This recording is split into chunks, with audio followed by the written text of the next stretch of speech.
কোনো গ্যাস নাই। কখন যে আসবে এর কোনো শিউর নাই। অপি হয়ে থাকে, মানে চুলাই জ্বলে না। তীব্র গ্যাস সংকটে চরম ভোগান্তি, ফিলিং স্টেশনে দীর্ঘ অপেক্ষা। টিম আগুনে রান্নায় হিমশিম দশা, কারিগরি ত্রুটিতে সরবরাহ কম, 3 দিনের সমাধানের আশা। ঢাকা আশুলিয়া এলিভেটেড এক্সপ্রেসওয়ের ব্যয় বাড়ছে 9,000 কোটি টাকা। একনেকে 8 প্রকল্প অনুমোদন। বস্ত্র খাতের সমস্যা সমাধানে কমিটি গঠনের নির্দেশ প্রধানমন্ত্রী। আগামী বছরের শুরুতেই হতে পারে ইউনিয়ন পরিষদ নির্বাচন, জানালেন স্থানীয় সরকার মন্ত্রী। ভোট হবে নিরপেক্ষ, চেয়ারম্যান মেম্বারদের ভাতা বাড়ানোর পরিকল্পনা।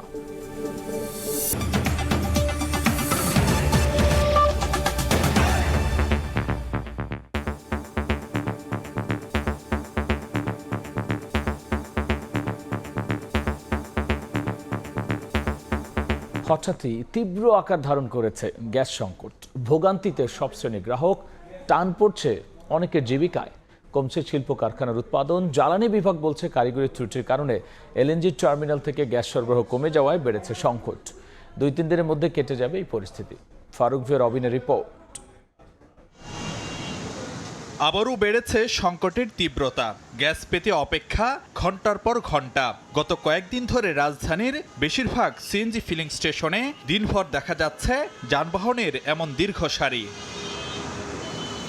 কোনোটিতে চাপ কম, আবার কোনো ফিলিং স্টেশনে ঝুলছে গ্যাস না থাকার নোটিশ। খুবই কষ্ট, এটা বইলে বোঝানোর মতো কিছু নাই। 2 ঘন্টা হয়ে গেছে আমি লাইনে দাঁড়ায় আছি, এর ভিতরে গ্যাস বন্ধ হয়ে গেছে। আমি এখন গ্যাস নিতে পারতেছি না। এখন কখন যে আসবে এর কোনো শিউর নাই। পরিস্থিতি একদম খুবই খারাপ। কালকে 2:30টার সময় সিরিয়াল লাগাইছি, গ্যাস পাইছি মাগরিবে আজানের সময় 6টার দিকে। 4.5 ঘন্টা এখানে চলে গেছে, আরো পাইতে লাগবে আর আধা ঘন্টা। প্রতিদিন যদি এরকম হয়, আমাদেরও তো একটা সংসার আছে, আমাদেরকার জীবন আছে, কষ্ট দুঃখ কার কাছে কমুক। তীব্র সংকটে দিনের বড় একটি সময় চলে যাচ্ছে গ্যাস পেতে, তাই জীবিকায় টান পড়ছে অনেকের। 4 ঘন্টা গ্যাস পাইছি 131 টাকা। সিরিয়াল দিতেই আমার 1 টাকা গ্যাস চলে গেছে। আমি এখন ডিউটি করবো কি দিয়ে? আজকে তো হাফ বেলা শেষ, তাহলে আমি টাকাটা উঠাবো কি করে? আমার সংসার আছে। 6 ঘন্টা আমার নাই, মন চায় না আর গাড়ি চালায়। কি পরিমাণ অসহ্য, শুধু পেটের দেশ গাড়ি চালাচ্ছে শুধু ফ্যামিলির জন্য। সংকটে ভোগান্তি বেড়েছে আবাসিক গ্রাহকদের। কোনো রকমে জ্বলছে চুলা, তাই রান্না করতে হিমশিম অবস্থা। মাঝে মধ্যে একদম অপি হয়ে থাকে, মানে চুলাই জ্বলে না। বাইরে থেকে খাবার কিনে আনতেছে, এখন সকালে নাস্তা ঠিক মতো বানাইতে পারতেছে না। খুব কষ্ট গ্যাসের। আগে তো তাও একটু থাকতো, এখন আসেই না বলতে গেলে। গ্যাসের সংকটে কমছে শিল্প উৎপাদন, বিপাকে অন্যান্য গ্রাহকরাও। বর্তমানে দেশে 4,000 মিলিয়ন ঘনফুট চাহিদার বিপরীতে মিলছে মাত্র 2,600 মিলিয়ন ঘনফুট গ্যাস। গ্যাসের সংকটে সারা বছরই কম বেশি ভুগতে হয় গ্রাহকদের। তবে কখনো কখনো এ সংকট এতটাই তীব্র আকার ধারণ করে যা সামাল দেয়া বেশ কঠিন হয়ে পড়ে। আর এই অবস্থার টেকসই সমাধান চান গ্রাহকরা। জ্বালানি বিভাগ বলছে কারিগরি সমস্যায় এলএনজি টার্মিনাল থেকে সরবরাহ কমায় বেড়েছে গ্যাস সংকট। এটা খুবই সাময়িক, আমাদের মেরামতের কাজ চলছে। আশা করছি যে ইনশাল্লাহ আমরা 2-3 দিনের মধ্যে এটা সমাধান হয়ে যাবে। এদিকে জ্বালানি তেল নিয়ে বিভিন্ন জায়গায় গুজব ছড়ানোর প্রেক্ষাপটে সরকার বলছে দেশে জ্বালানি তেলের কোনো সংকট নেই, মজুদ আছে পর্যাপ্ত। ফারুক ভিয়া রবিন, সময় সংবাদ, ঢাকা। বিদ্যুৎ বিতরণ কোম্পানিগুলোকে বেসরকারি খাতে ছাড়তে চায় সরকার। এতে প্রধানমন্ত্রী সম্মতি দিয়েছেন বলে জানিয়েছেন বিদ্যুৎ ও জ্বালানি মন্ত্রী। রাজধানীতে এক অনুষ্ঠানে তিনি বলেন, মধ্যপ্রাচ্যে যুদ্ধের কারণে হরমুজ প্রণালী এড়িয়ে জ্বালানি আমদানি করতে গিয়ে বিপুল পরিমাণ ব্যয় বাড়ছে। তবে সবাইকে আশ্বস্ত করে জ্বালানি মন্ত্রী বলেছেন, পরিস্থিতি মোকাবেলায় হাল ছাড়ছে না সরকার। দেশে দিন দিন বাড়ছে জ্বালানির চাহিদা, বিপরীতে উদ্বেগজনক হারে কমছে সরবরাহ। সংকটময় পরিস্থিতিতে ব্যাহত শিল্প উৎপাদন, বিরূপ প্রভাব কর্মসংস্থান ও অর্থনীতিতে। জ্বালানি খাতের এমন বাস্তবতায় রাজধানীতে আয়োজিত হলো বাংলাদেশের জ্বালানি নিরাপত্তা ও রূপান্তর শীর্ষক পলিসি কনক্লেভ।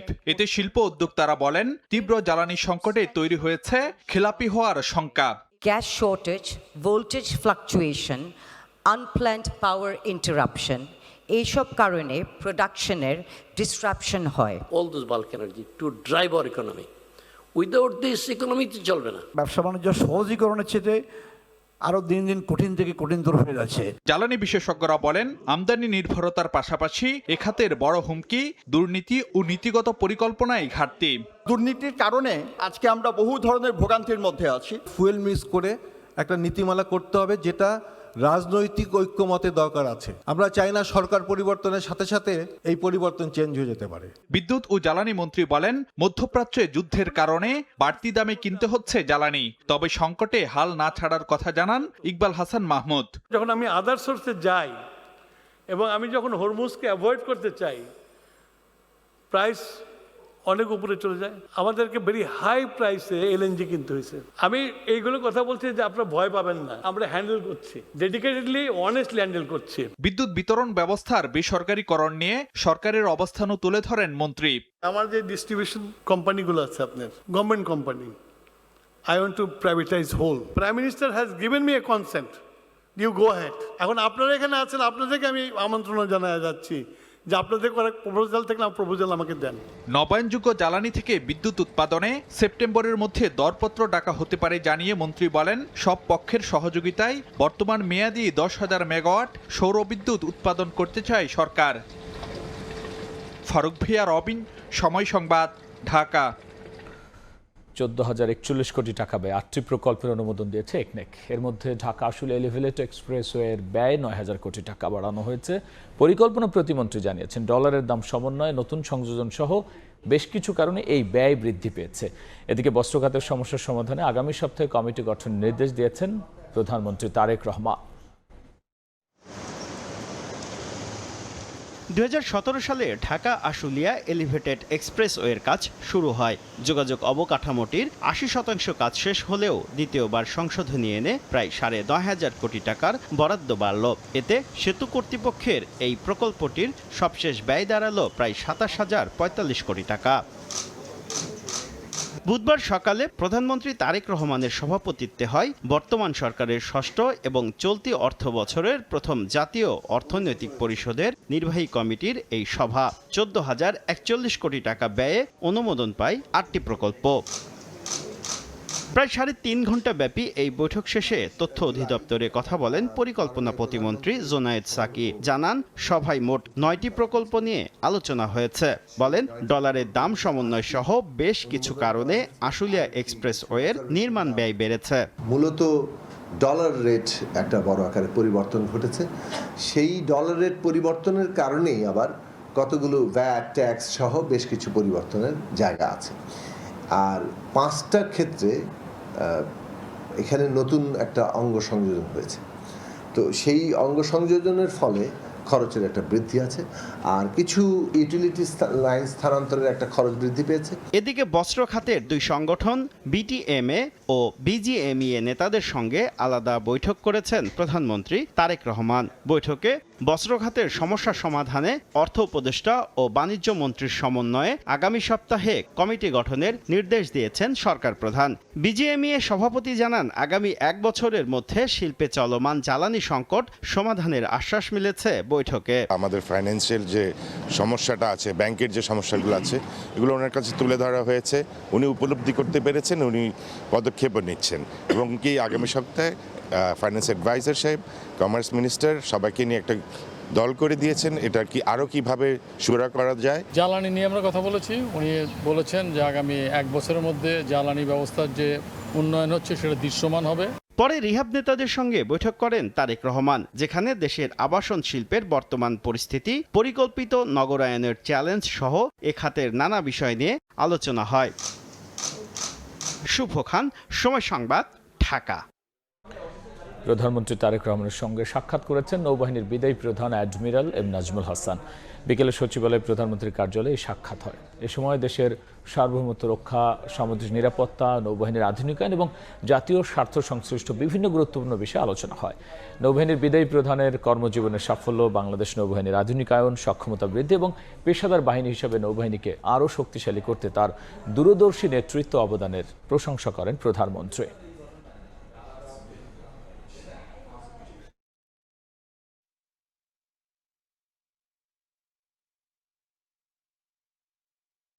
এবছরের শেষ নাগাদ অথবা আগামী বছর শুরুতেই ইউনিয়ন পরিষদ নির্বাচন হতে পারে বলে জানিয়েছেন স্থানীয় সরকার মন্ত্রী। তিনি বলেছেন, ভোট হবে নিরপেক্ষ, জনগণের সমর্থন নিয়েই প্রতিনিধিদের নির্বাচিত হতে হবে।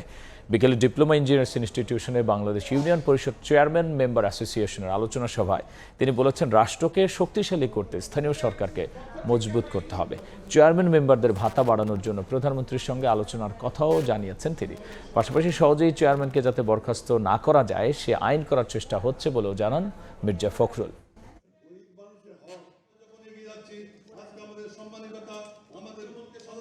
এই বছরে না হোক সামনের বছর প্রথম দিকে কিন্তু আপনাদের ইউনিয়ন পরিষদের নির্বাচন হবে এবং এই পরের দিন নির্বাচন হবে একেবারে নিরপেক্ষ।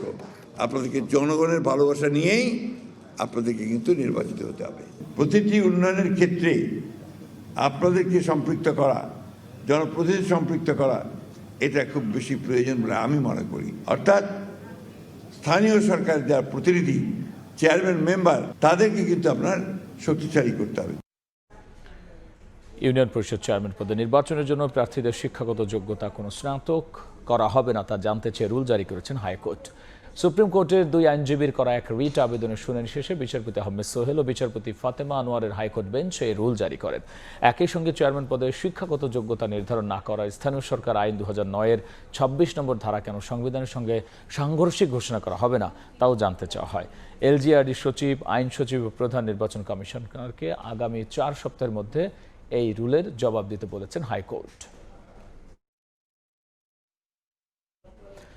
বাংলাদেশের সংস্কার ব্যবস্থাকে জোরালোভাবে সমর্থন করে যুক্তরাষ্ট্র, তবে রাজনৈতিক দলগুলোর মধ্যে আলোচনার মাধ্যমে সেটি বাস্তবায়নের আহ্বান ওয়াশিংটনের। এনসিপি নেতাদের সঙ্গে বৈঠকে এই আহ্বান জানান ঢাকায় নিযুক্ত মার্কিন রাষ্ট্রদূত ব্রেন্ট টি ক্রিস্টেনসেন।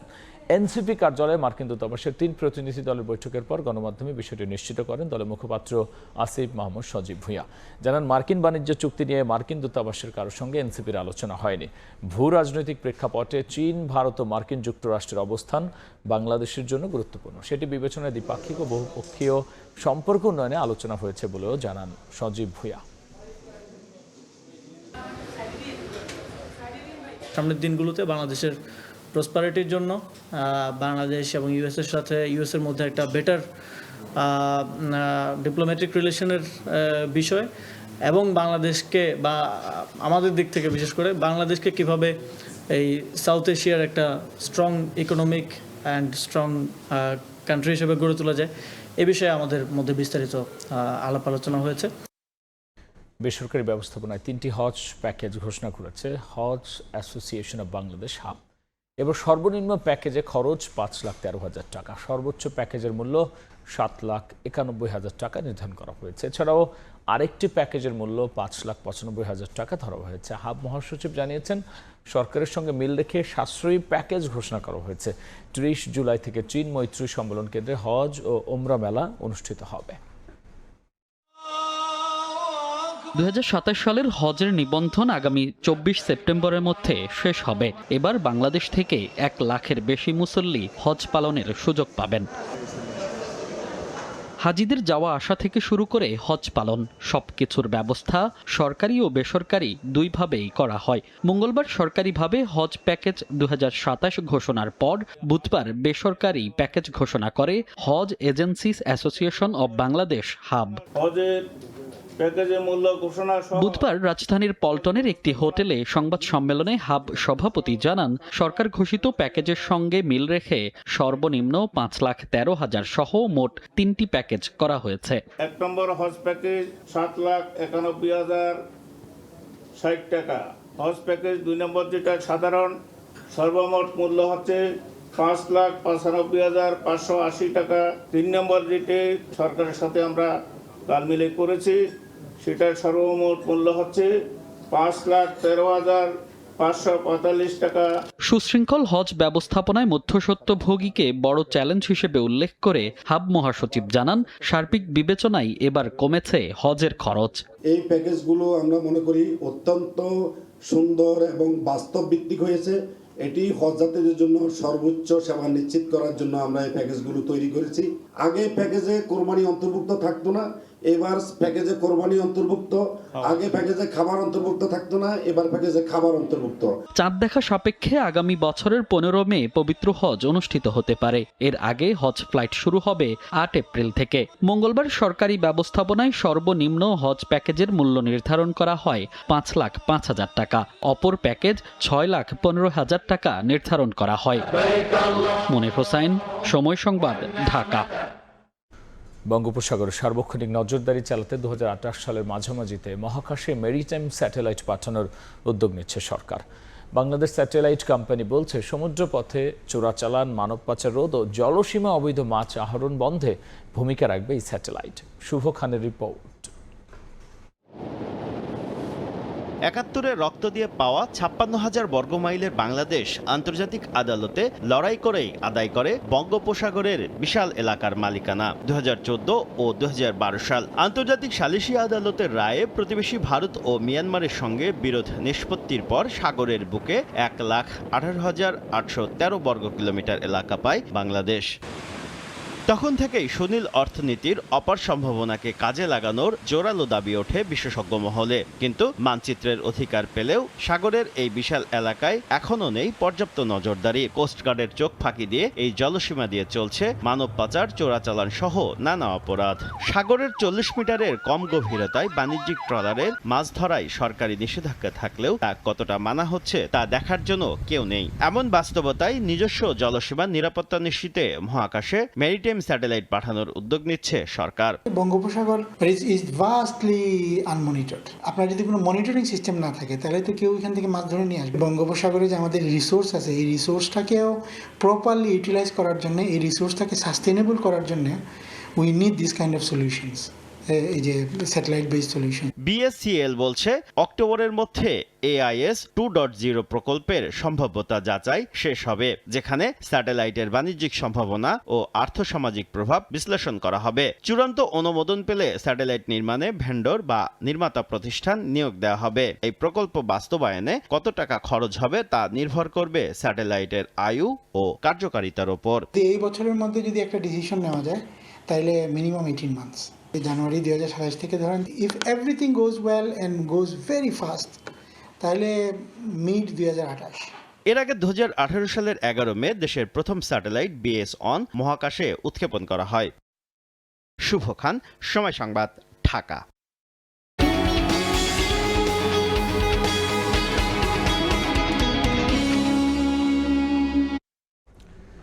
প্রায় 1.25 লাখ কোটি টাকা বাড়তি রাজস্ব আদায় করবে এনবিআর। আয়কর থেকে 50 আর ভ্যাট থেকে আদায় হবে 60,000 কোটি টাকা।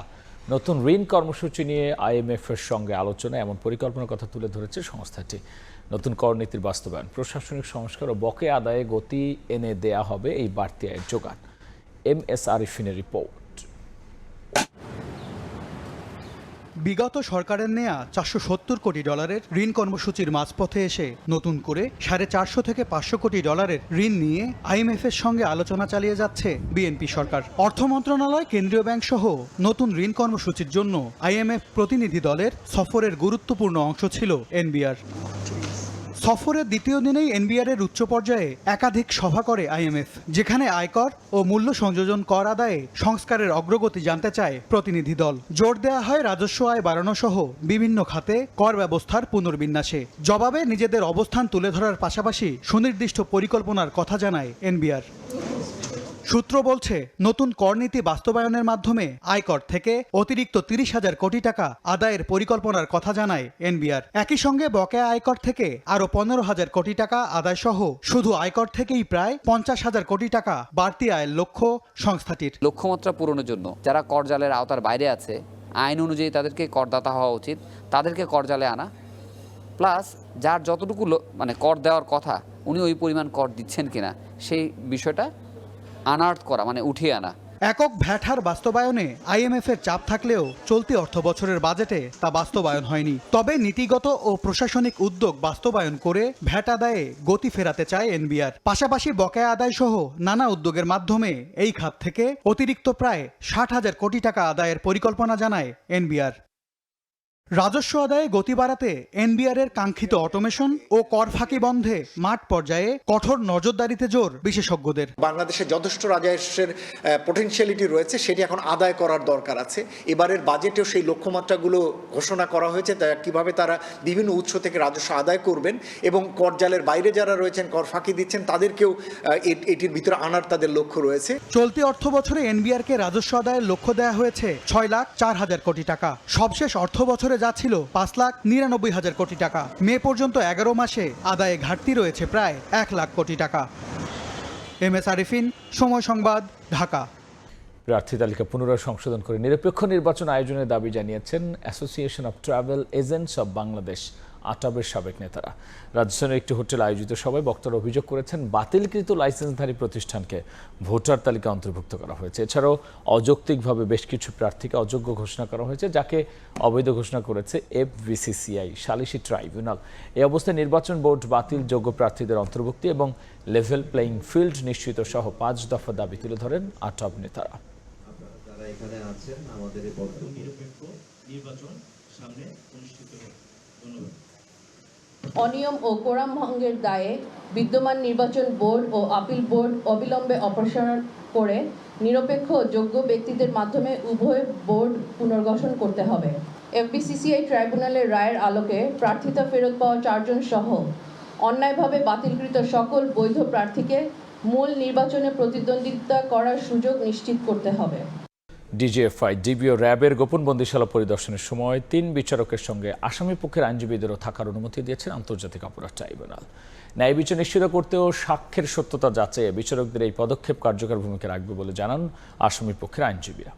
এর আগে মঙ্গলবার ট্রাইব্যুনালের চিফ প্রসিকিউটর আমিনুল ইসলাম জানান, বিদ্যমান আইন ও বিধিমালা অনুযায়ী আইনজীবীদের আয়নাঘর পরিদর্শনের এখতিয়ার আছে।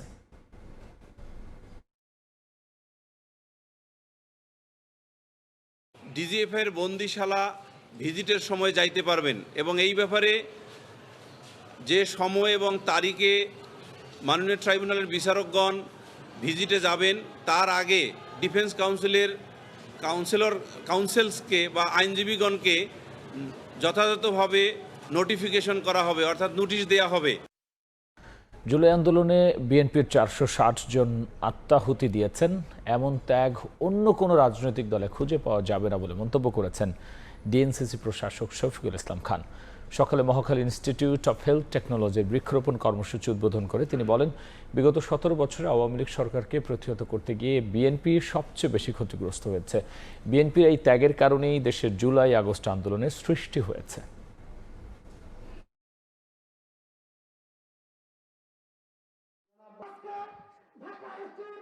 হাসিনার বিরুদ্ধে আন্দোলন করতে গিয়ে আমরা অনেক ক্ষতিগ্রস্ত হয়েছি, তার ফলশ্রুতিতে তো জুলাই আগস্টের সৃষ্টি হয়েছে। এই জুলাই আগস্টের আন্দোলনে আমাদের ছাত্র দলের 460 জন নেতা কর্মী আত্মহতি দিয়েছে। অন্য একটা রাজনৈতিক দলে দেখান তো এরকম শত শত নেতা কর্মী আত্মহতি দিয়ে দিচ্ছে কিনা। সন্ত্রাস চাঁদামুক্ত একটা ভালো সংগঠন উপহার দিবে, যেখানে ছাত্রদল থাকবে, সেই ছাত্রদল হবে মানবিক জনসেবার ছাত্রদল। এই ছিল আমার কাছে থাকা রাত 11টার সময়। এরপর সময় সংবাদ নিয়ে যুক্ত হবেন সহকর্মী শবনব নিবিড়। রাব্বি, আপনাকে ধন্যবাদ। সময় সংবাদ নিয়ে থাকছি আমি শবনব নিবিড়। আর কোনো বদির জন্ম হবে না কক্সবাজারে, তৈরি হবে না নতুন কোনো গডফাদার, এমনটাই দাবি করেছে পুলিশ। কর্মকর্তারা বলছেন, কক্সবাজার জেলা থেকে ইয়াবা নির্মূলে বিশেষ পরিকল্পনা নিয়েছে সরকার। কনস্টেবল থেকে এসপি পর্যন্ত সবাইকে সরিয়ে সম্পূর্ণ নতুন টিম তৈরি করা হয়েছে। এমনকি অতীতে জেলায় দায়িত্ব পালন করেছেন এমন কাউকেই নতুন করে পাঠানো হয়নি। নজরদারিতে আছেন জেলার সরকারি বেসরকারি কর্মকর্তা কর্মচারীরাও। বুলবুল রেজার রিপোর্ট। বিশ্বের দীর্ঘতম সমুদ্র সৈকত কক্সবাজারে এই গৌরবের উল্টো চিত্রও আছে। ইয়াবা, মানব পাচার ও রোহিঙ্গাদের বাংলাদেশি পরিচয়পত্র সংগ্রহ, এই 3 অপরাধে টালমাটাল জেলাটি। এতদিন সরকারের খাতায় এই 3 অপরাধীরই প্রধান পৃষ্ঠপোষক ছিলেন কক্সবাজার 4 আসনের সাবেক সংসদ সদস্য আব্দুর রহমান বদি। 24-এর অভ্যুত্থানের পর থেকে কারাগারে তিনি। নতুন সরকারের বয়স মাত্র 5 মাস। পুলিশের দাবি, নতুন করে একক কোনো গডফাদারের জন্ম হয়নি কক্সবাজারে, তবে ছোট ছোট গডফাদারদের অস্তিত্ব এখনো আছে। নতুন কোনো বৌদি কি আপনারা নাম শুনেছেন? ইন্ডিভিজুয়াল, অর্থাৎ একক কোনো গডফাদার সৃষ্টি হয় নাই, ছোট ছোট ছোট ছোট অনেক গডফাদার হয়তো আছে। এখানে ইয়াবা বাণিজ্য সোসাইটি কখনো কখনো কোনো একটা অংশ একসেপ্ট করে নিয়েছে, যা ইয়াবা প্রতিরোধের সবচেয়ে বড় প্রতিবন্ধকতা। কক্সবাজার জেলা থেকে ইয়াবা নির্মূলে বিশেষ পরিকল্পনা নিয়েছে সরকার। এরই অংশ হিসেবে কনস্টেবল থেকে এসপি পর্যন্ত পুরনোদের সরিয়ে নতুনদের পদায়ন করা হয়েছে। পুলিশ সুপার থেকে শুরু করা হয়েছে, এরপর ধীরে ধীরে বিভিন্ন পদের অফিসার, খুবই ভালো অফিসার বেছে পাঠানো হয়েছে। তারা তাদের কাজ সুন্দর করছে। কক্সবাজার অতীতে ছিল বা দীর্ঘদিন আছে, এদের সবাইকে ওখান থেকে নিয়ে আসছে। যাদেরকে পাঠিয়েছি তারা কখনোই কোনোদিন কক্সবাজার ছিল না। তার মানে আমরা এই সম্পৃক্ততা আমাদের ভেতর থেকেই একেবারে জিরোতে করে ফেলেছি। একক সম্রাট এবং সাম্রাজ্য এটা আমরা শেষ করে দিয়েছি। পুলিশ বলছে জেলার সরকারি বেসরকারি কর্মকর্তা কর্মচারীরা রয়েছেন নজরদারিতে। বিভিন্ন দপ্তরে আমাদের গোয়েন্দা তথ্য সংগ্রহ হচ্ছে, যারা এর সাথে রিলেটেড আছে। সেই দপ্তর বলতে সরকারি দপ্তর হতে পারে, এনজিও হতে পারে, বিকাশের এজেন্ট হতে পারে, মোবাইল ব্যাংকিং সহ আপনার এজেন্ট ব্যাংকিং হতে পারে। আমরা সব তথ্য সংগ্রহ করছি, তাদের বিরুদ্ধে ব্যবস্থা চলমান। নয়নাভিরাম প্রাকৃতিক সৌন্দর্য, হোটেল রিসোর্টের চাকচিক্যের আড়ালে এখানে লুকিয়ে আছে ভিন্ন এক বাস্তবতা। নিষিদ্ধ মাদক ইয়াবা প্রবেশের গেটওয়ে কক্সবাজার। এই তকমা থেকে বের হওয়ার জন্য নানান উপায় খুঁজছে আইন শৃঙ্খলা রক্ষাকারী বাহিনী। বুলবুল রেজা, সময় সংবাদ, কক্সবাজার। বাংলাদেশ জাতীয়তাবাদে কোনো ধর্ম, বর্ণ, গোত্র ও সংস্কৃতির সমস্যা হয় না। জিয়াউর রহমানের এই দর্শনের আলোকেই ঐক্যবদ্ধ বাংলাদেশ গড়া সম্ভব বলে মন্তব্য করেছেন তথ্য ও সম্প্রচার মন্ত্রী জহিরুদ্দিন স্বপন। জগন্নাথ বিশ্ববিদ্যালয় ইউনিভার্সিটি টিচার্স অ্যাসোসিয়েশন অব বাংলাদেশের আয়োজিত শহীদ প্রেসিডেন্ট জিয়াউর রহমান ও বাংলাদেশের জাতীয়তাবাদী শীর্ষক সেমিনারে এসব কথা বলেন তিনি। বলেন, অতীতে ধর্মকে প্রধান করে রাষ্ট্র গঠিত হলেও রাষ্ট্র পরিচালনায় সেটি কখনো সফলতা পায়নি। ব্যর্থ রাজনৈতিক সংগ্রামের সময় থেকে যুদ্ধের পরিস্থিতিতে নিয়ে যায় মেজর জিয়াউর রহমানের উই রিভোল্ট ঘোষণাটি। এই প্রেক্ষাপট দেশের সকল নাগরিকদের কাছে পরিষ্কার থাকতে হবে। সমস্ত সিপাহী জনতা যখন তাকে নিয়ে আবার জেনারেল জিয়া হিসেবে সবাইকে বললেন, আমি জেনারেল জিয়া বলছি, ক্যান্টনমেন্টে শান্তি শৃঙ্খলা সমস্ত ধরনের ভাষা, বর্ণ, ধর্ম, সংস্কৃতিকে অন্তর্ভুক্তি করেই কিন্তু বাংলাদেশী জাতীয়তাবাদের দর্শনকে আমরা চর্চা করি। এবং এর আলোকেই কেবলমাত্র আমার ভৌগোলিক অখণ্ডতাকে বজায় রাখা সম্ভব। যদি এ বিষয়ে পরিষ্কার ধারণার কারো অভাব থাকে, তাহলে বুঝতে হবে তার নির্বুদ্ধিতা অথবা অন্য কোনো মহলের এজেন্ট হিসাবে কেউ কাজ করছে। বন্যা, ভূমিধস সহ দুর্যোগে ক্ষতিগ্রস্তদের সহায়তায় $1,00,000 অনুদান দিয়েছে চীন। বুধবার সকালে রাজধানীর মগবাজারের রেড ক্রিসেন্ট সোসাইটির অনুষ্ঠানে অনুদান হস্তান্তর করেন দেশটির রাষ্ট্রদূত ইয়াও ওয়েন। পরে তিনি বলেন, যখনই বাংলাদেশের জনগণ বিপদে পড়েছে তখনই পাশে দাঁড়িয়েছে চীন।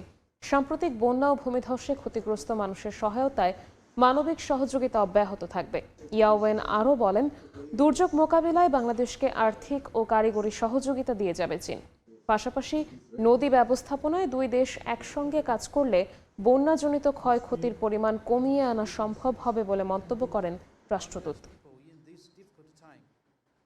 Whenever the people of Bangladesh face hardship, China has always reached out to the Chinese government and the people for the government and people of Bangladesh. In the midst of a storm and floods, it conveys our most simple yet heart-filled goodwill. Disasters are merciless, but humanity is compassionate. Whenever the people of Bangladesh face hardship, China has always reached out. গাইবান্ধার ব্রহ্মপুত্র, করতোয়া ও ঘাঘট নদীর পানি বাড়ছে। এখনও বিপদসীমার নিচ দিয়ে প্রবাহিত হলেও 45টি পয়েন্টে শুরু হয়েছে ভাঙন। তিস্তার পানি বেড়ে প্লাবিত হয়েছে নীলফামারীর নিচু এলাকা। টাঙ্গাইলের ভুয়াপুরে যমুনার ভাঙনে ভিটেমাটি হারিয়ে অনিশ্চয়তায় বহু মানুষের জীবন। তরতর করে বাড়ছে গাইবান্ধার ব্রহ্মপুত্র, ঘাঘট ও করতোয়ার পানি। এখনও বিপদসীমা অতিক্রম না করলেও স্রোতের তোড়ে ৪৫টি পয়েন্টে দেখা দিয়েছে তীব্র ভাঙন। বিলীন হচ্ছে শত শত বিঘা আবাদি জমি ও বসতবাড়ি। নদীগর্ভে ভিটামাটি হারিয়ে অনিশ্চয়তায় অনেকের জীবন। ভবিষ্যৎ নিয়ে বাড়ছে দুশ্চিন্তা। সরকারি সহায়তার আশায় রয়েছেন ক্ষতিগ্রস্তরা। ভাঙনের মধ্যে নতুন করে বসতি গড়ে টিকে থাকার চেষ্টায় কেউ কেউ। জায়গা জমি সব যাচ্ছে, বাড়ি ঘর দুয়ার গেছে, গাছপালা যা আছে নদী নালা সব নদীতে গেছে। জমি গেল, এখন আমরা কি দিয়ে চলবো? এখন খাওয়ান খারাপ নাই কারো। পানি বাড়তে থাকায় গাইবান্ধার চর ও নদী তীরবর্তী নিচু এলাকার ফসল ডুবে ক্ষতির মুখে কৃষক। জমির ভিতরে পাট ছিল, পাটও আমরা ধরতে পারি নাই, আর বড় বড় গাছ এগুলো আমরা ধরতে পারি নাই। তিস্তার পানি বেড়ে নীলফামারীর ডিমলার ৬টি ইউনিয়নের নিম্নাঞ্চল প্লাবিত। পানিবন্দী ২ থেকে ৩ হাজার মানুষ। খুলে রাখা হয়েছে তিস্তা ব্যারেজের ৪৪টি জলকপাট। এমন পর্যায়ে নদী এখন চলে আসছে যে আমার বাস্তব ভিটা এবং বাড়ি থাকার মতো উপযোগী নয়। ওই ১০০-২০০ চাল দেয়, কত তোমার অনুদান দিয়ে দিছি। এই ব্যবস্থা কই থিয়ে আর কোনোদিন বস্তা আমাকে দেয় না। নেত্রকোনার কলমাকান্দার খারনই এলাকায় পাহাড়ি ঢলে কৃষিজমি, সড়ক ও একটি স্কুলের একাংশ ক্ষতিগ্রস্ত হয়েছে। লালমনিরহাটে তিস্তার পানি বিপদসীমার কাছাকাছি থাকলেও বন্যার শঙ্কা দেখছে না পানি উন্নয়ন বোর্ড। আগামী 2 থেকে 3 দিন পানি বিপদসীমার নিচ দিয়ে প্রবাহিত হবে। এর ফলে সামনে কোনো স্বল্পমেয়াদী বন্যা হওয়ার আশঙ্কা নেই। আমরা পানি উন্নয়ন বোর্ড সার্বক্ষণিক মনিটরিংয়ে রাখছি। টাঙ্গাইলের ভুয়াপুরে যমুনার বাঁধ ভেঙে নদীতে বিলীন হচ্ছে বসতঘর, মসজিদ সহ বিভিন্ন স্থাপনা। ঝুঁকিতে থাকা ভুয়াপুর তারাকান্দি আঞ্চলিক সড়কে বন্ধ রয়েছে যান চলাচল। জিওব্যাগ ফেলে ভাঙন ঠেকানোর চেষ্টা করছে পানি উন্নয়ন বোর্ড। খাদিজা স্বপ্না, সময় সংবাদ। গ্রাম আদালতের এজলাসে ধুলার স্তূপ, বেশিরভাগ কক্ষ তালাবদ্ধ। ইউনিয়ন পরিষদের চেয়ারম্যানরা পলাতক থাকায় রাজশাহীর অধিকাংশ গ্রাম আদালত এখন নিষ্ক্রিয়। মাত্র 10 টাকা ফি দিয়ে নির্দিষ্ট ফর্মে লিখিত অভিযোগ জমা দিয়ে সুষ্ঠু বিচার পেলেও এখন বঞ্চিত ভুক্তভোগীরা। ফলে বাধ্য হয়ে ন্যায় বিচার পেতে যেতে হচ্ছে জেলা ও দায়রা জজ আদালতে। হাবিবুর রহমান পাপ্পুর তোলা ছবিতে বিস্তারিত সাইফুর রহমান রকির প্রতিবেদনে। 2024 সালের 5 আগস্ট রাজনৈতিক পট পরিবর্তনের কারণে এলাকা ছেড়ে পালিয়ে যান অধিকাংশ ইউনিয়ন পরিষদের চেয়ারম্যান মেম্বাররা। ফলে রাজশাহী জেলার 9টি উপজেলার 71টি ইউনিয়ন পরিষদে গ্রাম আদালতের কার্যক্রমও অনেকটা স্থবির হয়ে পড়েছে। গ্রাম আদালতের এজলাসে ধুলার স্তূপ, চেয়ারগুলো সাজিয়ে রাখা হয়েছে একটা আরেকটার উপর। বেশিরভাগ কক্ষ রয়েছে তালাবদ্ধ অবস্থায়। ছোটখাটো দেওয়ানি, ফৌজদারি ও সামাজিক বিরোধ নিষ্পত্তির যে আইনি সুবিধা পেতেন গ্রামবাসী, এখন তা নিষ্ক্রিয়। গ্রাম আদালত এখন ধ্বংস হয়ে গেছে। কোর্টে যদি যায় তাহলে অবশ্যই অনেক ঝামেলা পোহাতে হয়। প্রায় প্রতিটি ইউনিয়ন পরিষদে মেম্বারদের মধ্যে থেকে একজনকে প্যানেল চেয়ারম্যান অথবা একজন সরকারি কর্মকর্তাকে প্রশাসক হিসেবে দায়িত্ব দিয়ে পরিষদের কার্যক্রম চালানো হচ্ছে। আমি যখন না থাকি আমাদের প্যানেল চেয়ারম্যান অনেক সুন্দর বিচার করে। আমাদের যে ওয়ার্ডে আমাদের মামলা থাকে সে ওয়ার্ডের আমাদের 2টা প্রতিনিধি নেই, সে ওয়ার্ডের মেম্বার এবং মহিলা মেম্বার থাকে। এদিকে উপজেলা প্রশাসন জানায় গ্রাম আদালতের কার্যক্রম যাতে সঠিকভাবে পরিচালিত হয় এই জন্য প্যানেল চেয়ারম্যানদের নিয়ে সভা, সেমিনারের পাশাপাশি প্রয়োজনীয় দিক নির্দেশনা দেয়া হচ্ছে। আমরা প্রত্যেকটা গ্রামে গিয়ে চেষ্টা করেছি যে গ্রাম আদালতের সার্বিক কার্যক্রম সম্পর্কে সকলকে সচেতন করার জন্য ভিডিও প্রদর্শনী করেছি। জেলায় মোট 71 জন ইউপি চেয়ারম্যান, সাধারণ মেম্বার 639 জন ও সংরক্ষিত মহিলা মেম্বার 213 জন। গ্রাম আদালতের আইন অনুযায়ী ফৌজদারি অপরাধ প্রমাণ হলে সর্বোচ্চ 3 লাখ টাকা জরিমানা করার বিধান রয়েছে ইউনিয়ন পরিষদের চেয়ারম্যানদের। গত 1 মাসে 71টি ইউনিয়ন পরিষদে অভিযোগ জমা পড়েছে প্রায় 1200টি। সাইফুর রহমান রকি, সময় সংবাদ, রাজশাহী। চলতি সপ্তাহে টানা বৃষ্টিতে নওগাঁয় প্রায় 5000 হেক্টর জমির রোপা আউশ সহ বিভিন্ন ফসল পানিতে তলিয়ে গেছে। জলাবদ্ধতা কমতে শুরু করায় স্পষ্ট হয়ে উঠছে ক্ষয়ক্ষতির ক্ষতচিহ্ন। ফসল নষ্ট হওয়ায় দিশেহারা চাষিরা। তবে ক্ষতিগ্রস্তদের তালিকা তৈরি করে দ্রুত প্রণোদনা দেওয়ার আশ্বাস কৃষি বিভাগের। MR রকির রিপোর্ট। বিস্তৃত মাঠ তলিয়ে আছে পানিতে, অথচ 2 সপ্তাহ আগেও এসব জমিতে ধানের চারা রোপণ করেছিলেন কৃষক। টানা 1 সপ্তাহের বৃষ্টিতে নওগাঁর বিভিন্ন ফসলের ক্ষেতে এখন জলাবদ্ধতা। নষ্ট হয়ে গেছে রোপণ করা ধান সহ বিভিন্ন রবি ফসল। চলতি সপ্তাহের অবিরাম বর্ষণে 4700 হেক্টর জমি রোপা আউশ সহ নষ্ট হয়েছে রবি ফসলও। তবে এসব এলাকার পানি নেমে যাওয়ায় নতুন করে স্বপ্ন বুনছেন চাষিরা। বৃষ্টিতে প্রায় 4700 হেক্টর জমির ধান ও অন্যান্য ফসল নষ্ট হয়েছে। তবে যেসব এলাকায় পানি নেমে যাচ্ছে সেখানে আবারও আবাদ শুরু করার কথা জানান কৃষক। পানি নামে গেছে, আবার আমরা নতুন করে প্রস্তুতি নিচ্ছি। সরকার যদি কিছু সহায়তা করে তাহলে সুবিধা হতো। তবে ক্ষতিগ্রস্তদের তালিকা তৈরি করে দ্রুত প্রণোদনা দেওয়ার আশ্বাস কৃষি বিভাগের। বেশ কিছু আমার তালিকা করা হয়েছে এবং আমাদের যে সামনে যে প্রণোদনা আছে, যে কিছু বীজের সহায়তা আছে আমাদের, সেই বীজের সহায়তার মধ্যে আমরা অনেকে ইতিমধ্যে আমরা ইনক্লুড করে ফেলেছি। নওগাঁয় 1,96,000 হেক্টর জমিতে রোপা আমন ও 31,000 হেক্টর জমিতে অন্যান্য ফসল চাষাবাদের নতুন লক্ষ্যমাত্রা নির্ধারণ করেছে কৃষি বিভাগ। এমআর রকি, সময় সংবাদ, নওগাঁ। সামান্য বৃষ্টিতেই সিরাজগঞ্জ পৌরসভার ডোবাপাড়া, ধানবান্দি, চর রায়পুর সহ বেশ কয়েকটি এলাকায় বছরের 6 মাসে জমে থাকে নোংরা আর ময়লা পানি। সঠিকভাবে ড্রেনেজ ব্যবস্থা গড়ে না ওঠায় বাসাবাড়ি সহ পুরো এলাকায় জলাবদ্ধতা দেখা দেয়। এতে চরম দুর্ভোগে বাসিন্দারা। তবে সমস্যা সমাধানের আশ্বাস পৌর কর্তৃপক্ষের। রিঙ্কু কুণ্ডুর রিপোর্ট, ছবি তুলেছেন অমৃত সেন। এলাকা জুড়ে পানি, রাস্তাঘাট, বাসাবাড়ি সবকিছু তলিয়ে উঁচু স্থানে চুলা বসিয়ে রান্না করছেন বাসিন্দারা। দেখলে মনে হবে যেন কোনো নদী তীরবর্তী বন্যা কবলিত এলাকার দৃশ্য। সিরাজগঞ্জ পৌর এলাকার 10 নম্বর ওয়ার্ডের ডোবাপাড়া এলাকার চিত্র এটি। একই অবস্থা 9 নম্বর ওয়ার্ডেরও।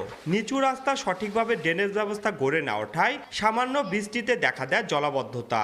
ময়লা আর দুর্গন্ধযুক্ত পানির মধ্য দিয়ে চলাচল করতে হচ্ছে এলাকাবাসীকে। আমরা এই পানি নড়াচড়া করতে পারি না, বাচ্চা কাচ্চা স্কুলে যেতে পারে না। পানি খাওয়া দাওয়া ঘরের মধ্যে অসুবিধা, সাপ পোকামাকড় আসে। একদিন যদি বৃষ্টি হয় আমরা মোটামুটি মাসখানিক ধরে এখানে মনে করেন এইভাবেই আমরা মনে করেন যে আটকে আছি। তবে পৌরসভার যেসব এলাকায় জলাবদ্ধতা দেখা দেয় তা স্থায়ীভাবে সমাধানের আশ্বাস পৌর কর্তৃপক্ষের। তাৎক্ষণিকভাবে আমরা সেটা অস্থায়ী সমাধান করেছি এবং স্থায়ী সমাধানের জন্য আমরা পরিকল্পনা করেছি এবং আমরা টেন্ডারিংও গিয়েছি এবং আরও যা যা দরকার আমরা সেগুলো করব। সিরাজগঞ্জ পৌরসভার 15টি ওয়ার্ডে বাসিন্দা প্রায় 4.5 লাখ। রিঙ্কু কুণ্ডু, সময় সংবাদ, সিরাজগঞ্জ। চলতি মৌসুমে নাটোরে বেড়েছে পাট চাষ। খালবিলে পাট জাগ দেয়ায় ব্যস্ত সময় পার করছেন কৃষক। মৌসুমের শুরুতে ভালো দাম মিললেও সরবরাহ বাড়লে বাজারে সিন্ডিকেটের দৌরাত্ম্যে ন্যায্য মূল্য থেকে বঞ্চিত হওয়ার শঙ্কা চাষিদের। আল মামুনের পাঠানো তথ্য, রকুনুজ্জামানের ছবিতে রিপোর্ট। কয়েক সপ্তাহের বৃষ্টিপাতে পানিতে টইটুম্বুর খাল, বিল সহ অন্যান্য জলাশয়। অর্থকারী ফসল পাট জাগ দেওয়ায় ব্যস্ত সময় পার করছেন কৃষক। বিঘা প্রতি উৎপাদন হচ্ছে 8 থেকে 10 মণ। খরচ হচ্ছে সর্বোচ্চ 20,000 টাকা পর্যন্ত। বিঘাতে 8 মণ করে পাট আছে, আবার দামেও ভালো। তবে মৌসুমের মাঝামাঝি সরবরাহ বাড়লে সিন্ডিকেটের কারসাজিতে বাজারে পাটের দাম কমে যাওয়ার শঙ্কা করছেন কৃষক। বর্তমানে যে বাজারটা আছে এর নিচে নামলে আমরা বিপদের সম্মুখীন হতে, পাট আবাদটা আমরা করতে পারবো না। চলতি মৌসুমে নাটোরে প্রায় 80,000 মেট্রিক টন পাট উৎপাদনের আশা করছে কৃষি বিভাগ। এই পাটের বাজার মূল্য বা পাটের যে ফলন হচ্ছে সেটা হিসাব করি তাহলে আমাদের কিন্তু প্রায় 1000 কোটি টাকার পাট এবং পাটখড়ি মিলে কৃষকের একটা অর্জন হবে। গত বছর জেলায় 30,880 হেক্টর জমিতে পাট চাষ করা হয়েছে, আর চলতি মৌসুমে 35,066 হেক্টর জমিতে পাট চাষ করা হয়েছে। সময় সংবাদ, নাটোর। মেসিকে বিশ্বকাপের সেরা ফুটবলার হিসেবে ঘোষণা করেছে আন্তর্জাতিক ফুটবল ইতিহাস ও পরিসংখ্যান সংস্থা IFFHS। ডেটা পারফরম্যান্স সূচক বিশ্লেষণ করে এই সিদ্ধান্ত নিয়েছে সংস্থাটি। বিবৃতিতে সংস্থাটি জানিয়েছে, বিশ্বের সেরা পারফরম্যান্সকে তথ্য ও পরিমাপের ভিত্তিতে মূল্যায়ন করাই তাদের লক্ষ্য। এই স্বীকৃতি মেসি আবেগ বা খ্যাতির কারণে নয়, বরং পরিসংখ্যানের নির্ভুল মূল্যায়নের ভিত্তিতে পেয়েছেন। ক্যারিয়ারের শেষ বিশ্বকাপ, ফুটবল ঈশ্বর তাকে দুহাত ভরে দিয়েছেন। পরন্ত বেলায় আরও একবার দ্য গ্রেটেস্ট শো অন আর্থের শ্রেষ্ঠত্ব দেশকে উপহার দিতে চেয়েছিলেন লিওনেল মেসি। গ্রুপ পর্বে 3 জয়ের পর নকআউটে প্রতিটি ম্যাচই তার কাছে ছিল অগ্নি পরীক্ষার মঞ্চ। সেখানে দলের প্রয়োজনে নিজেকে উজাড় করে দিয়েছেন, তবে শেষটা রং তুলির আঁচড়ে রঙিন করতে পারেননি। স্পেনের কাছে হেরে মেটলাইফের ফাইনাল হতাশা আর আক্ষেপের হয়ে চিরকাল থাকবে আর্জেন্টাইন সমর্থকদের কাছে। বিশ্বকাপের নকআউটের প্রতিটি ম্যাচে দুর্দান্ত পারফরম্যান্সের পর সমর্থকদের আশা ছিল গোল্ডেন বল অন্তত হাতে উঠবে মেসির, তবে সেখানেও হানা দেন রদ্রি। সেরা ফুটবলার হিসেবে তাকে বেছে নেয় ফিফা। ফুটবলের নিয়ন্ত্রক সংস্থা মূল্যায়ন না করলেও মেসিকে সেরা ফুটবলার হিসেবে বেছে নিয়েছে আন্তর্জাতিক ফুটবল ইতিহাস ও পরিসংখ্যান সংস্থা IFFHS। সংস্থাটি বিবৃতি দিয়ে জানিয়েছে বিশ্বকাপে একজন ফুটবলারের সামগ্রিক অবদান মূল্যায়নে তাদের নিজস্ব তথ্য নির্ভর সূচক ব্যবহার করা হয়েছে। সেখানে ম্যাচ রেটিং, গোল, অ্যাসিস্ট এবং বিশেষ করে নকআউট পর্বের প্রভাব সবকিছুই নির্দিষ্ট ওজনের ভিত্তিতে হিসাব করা হয়েছে। সে বিশ্লেষণে অন্য সবার চেয়ে এগিয়ে ছিলেন মেসি, তাই তিনি সেরা ফুটবলার নির্বাচিত হয়েছেন। এই স্বীকৃতি মেসি আবেগ বা খ্যাতির কারণে পাননি, বরং পরিসংখ্যানের নির্ভুল মূল্যায়নের ভিত্তিতে পেয়েছেন।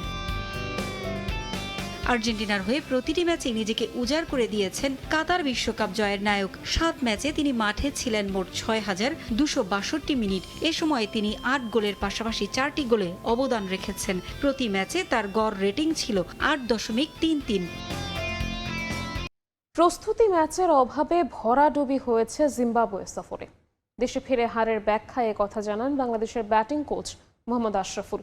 অস্ট্রেলিয়ার সিরিজে প্রস্তুতি ম্যাচ থাকায় ভালো করতে আত্মবিশ্বাসী, তবে জাতীয় দলের দায়িত্ব থেকে তাকে সরিয়ে দেওয়ার গুঞ্জনে কোনো উত্তর দেননি সাবেক অধিনায়ক। প্র্যাকটিস ম্যাচ খেলার যে এক্সপিরিয়েন্সটা ওইটা কিন্তু ছিল না। ওইটা হলে হয়তোবা মূল ম্যাচগুলোর রেজাল্ট আমাদের পরেই থাকতো না। এগুলো তো আমার রিয়াকশনের কিছুই নেই, কারণ আলহামদুলিল্লাহ লাস্ট 7 মাস ধরে আমি বলবো যে আমাদের ব্যাটাররা খুবই ভালো করছেন। একটা সিরিজ খারাপ হতেই পারে, একটা টেস্ট ম্যাচ খারাপ হয়েছে, এর আগের 4টা টেস্ট ম্যাচে কিন্তু অসাধারণ খেলেছেন আমাদের ব্যাটসম্যানরা। তো আমি চেষ্টা করছি আমার জায়গায় আমার বেস্টটা দেওয়ার জন্য। অস্ট্রেলিয়াতে আমি মনে করি যে টাফ হবে, কিন্তু একটা পজিটিভ দিক যে আমরা আগে যাচ্ছি, প্রায় 10-12 দিন আগে যাচ্ছি, একটা 3-ডে ম্যাচ খেলার অপরচুনিটি আছে আমাদের। তো আমি আশা করব আমাদের সবাই যদি সুস্থ থাকে অবশ্যই টেস্ট 2টা ম্যাচই আমরা ভালো করার চেষ্টা করব। 64 দল নিয়ে 2030 বিশ্বকাপ আয়োজনের পরিকল্পনা করছে ফিফা, তবে বাড়তি দলের সুবিধা নিয়ে নয়, বরং এশিয়ার কোটায় যোগ্যতা প্রমাণ করেই বিশ্বকাপে খেলবে লাল সবুজ, জানালেন বাফুফের সভাপতি তাবিত আওয়াল। যুদ্ধবিধ্বস্ত দেশ ইরাক বিশ্বকাপ ফুটবলে খেলতে পারলে সুযোগ সুবিধায় এগিয়ে থাকা বাংলাদেশও সেই লক্ষ্য অর্জনে সক্ষম হবে, এমনটাই মনে করেন তিনি। এজন্য বয়সভিত্তিক ফুটবলে গুরুত্ব বাড়িয়েছে ফেডারেশন। প্রথমবারের মতো বয়সভিত্তিক দলগুলোর জন্য আলাদা কোচিং প্যানেলের পথে হাঁটছে বাফুফে। এখনো আলোচনার টেবিলে বিশ্বকাপের ভবিষ্যৎ, তবে ইনফ্যান্টিনোর বিশ্বকাপে দল বাড়ানোর পরিকল্পনায় স্বপ্ন দেখাচ্ছে বাংলাদেশ, ভারতের মতো দক্ষিণ এশিয়ার দেশগুলোকেও। যদিও ফিফার দেশ বাড়ানোর উচ্চবিলাসী পরিকল্পনায় সামিল না হয়ে বরং নিজেদের খেলার মান বাড়ানোয় মনোযোগী বাংলাদেশ ফুটবল ফেডারেশন। যোগ্যতার মানদণ্ডে পাশ করেই বিশ্বকাপে খেলতে চায় বাংলাদেশ। আমাদের স্ট্র্যাটেজি ক্যানট বি যে খালি দল বাড়বে সেদিন আমরা যাই, যদি আমরা চান্স পাই 64-এর পর তো মানে 200টা টিম আনবেন, ওটাও হবে না। আমাদের পরিকল্পনা হবে যে ঠিক আছে, এখন যে 48 টিমস আছে থাকুক, তার ভিতরে এশিয়ান কোটাতে পরে 8 বা 9 depending on the play of match আমাদেরকে ফাইট করে ডেভেলপ করে ওই 8-9টা দেশের ভিতরে থাকতে হবে। যুদ্ধবিধ্বস্ত দেশ ইরাকে অবকাঠামোগত সুযোগ সুবিধা বর্তমানে ততটা না থাকলেও বিশ্বকাপে খেলেছে তারা। মধ্যপ্রাচ্যের দেশটি বিশ্বকাপে খেলতে পারলে কেন পারবে না বাংলাদেশ? এমন প্রশ্ন ফেডারেশন প্রধানের। এশিয়ার ফুটবলে নিজেদের শক্তিশালী অবস্থান তৈরি করতে বয়সভিত্তিক ফুটবলে জোর দিতে চান বাফুফের সভাপতি। ইরাক ইনফ্রাস্ট্রাকচার কি আছে, ইরাকের ইউথ ডেভেলপমেন্টের কি আছে, তো ইরাকের মতো দেশ যদি ওই টপ 8-এ থাকতে পারে, বাংলাদেশ গিভেন বাংলাদেশের রিসোর্স, বাংলাদেশের ডায়াসপোরা, বাংলাদেশের পপুলেশন 100% ওই টপ 8 বা 9 থাকা উচিত। অ্যান্ড ওটাতে আমি মনে করি পসিবল যদি আমরা ফোকাসভাবে আমরা ফাইট করি। আমাদের ইউথ টিমের জন্য full coach, assistant coach, goalkeeper coach, physio all dedicated হয়ে গেছে। ছেলে এবং মেয়েদের জন্য আমরা আগামীতে যাব, আমরা সেই পথে হাঁটতে চেষ্টা করতেছি। ভবিষ্যতে নারীদের বয়স ভিত্তিক ফুটবলেও আলাদা কোচিং প্যানেল করার কথা ভাবছেন বাফুফের সভাপতি। সাফ জিতে র্যাঙ্কিংটা বাড়িয়ে। পারভিন আক্তার, সময় সংবাদ, ঢাকা। এ পর্যায়ে শীর্ষ সংবাদগুলো জানিয়ে দিচ্ছি আরো একবার। লাইনে কোনো গ্যাস নাই, এখন যে আসবে এর কোনো শিউর নাই, অপি হয়ে থাকে, মানে চুলাই জ্বরে না। তীব্র গ্যাস সংকটে চরম ভোগান্তি, ফিলিং স্টেশনে দীর্ঘ অপেক্ষা, টিম আগুনে রান্নায়ও হিমশিম দশা, কারিগরি ত্রুটিতে সরবরাহ কম, 3 দিনে সমাধানের আশা। এবং ঢাকা আশুলিয়া এলিভেটেড এক্সপ্রেসওয়ের ব্যয় বাড়ছে 9,000 কোটি টাকা। একনেকে 8 প্রকল্প অনুমোদন, বস্ত্র খাতের সমস্যা সমাধানে কমিটি গঠনের নির্দেশ প্রধানমন্ত্রী।